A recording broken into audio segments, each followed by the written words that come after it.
Health Watch is presented by UMass Memorial Healthcare. Here, caring for you. Welcome to Health Watch, presented by UMass Memorial Healthcare.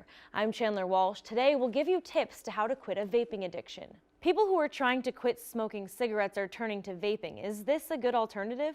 I've heard a lot of people say that, and I think it's wonderful that people are trying to find ways of quitting smoking. People thought that it might be a safe alternative, but what we're finding out now is that it's really not. And fortunately, there are a lot of other safer, healthier ways to quit smoking. What makes vaping addictive? A lot of the products have either nicotine or THC in them. Both of these products are addictive. People think that you can't get addicted to marijuana and THC, but actually about 10% of people that smoke marijuana do become physically dependent on it.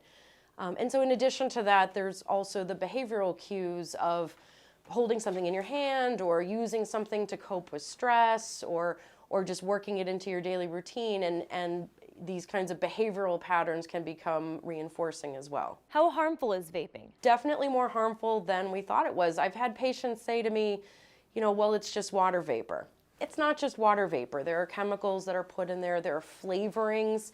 If something is cherry flavored, they're not putting actual cherries in it. They're putting in a chemical that tastes like cherries. And so we don't really know much about these chemicals, and so it's really hard to say definitively how safe or unsafe something is because we just don't know enough about it. What alternatives are there for people who want to quit cigarettes or vaping? Well, there are a lot of medications that are available if people are using tobacco or a nicotine product in their vaping. So there's varenicline, which people know of as Chantix, and it's something that you take as you're still either vaping or using tobacco, and then after about a week you find that you just don't enjoy smoking or vaping as much.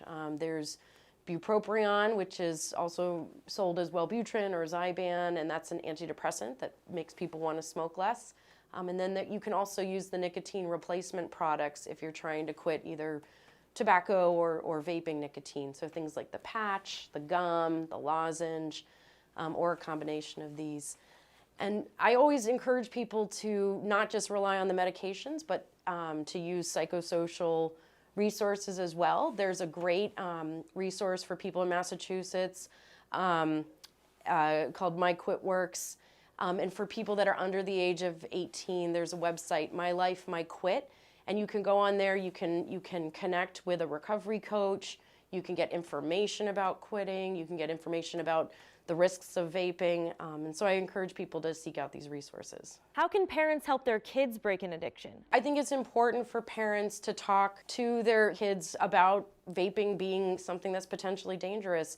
I've unfortunately seen a lot of adolescents that have never smoked a cigarette in their life, and they're dependent on nicotine because they got exposed to it through vaping.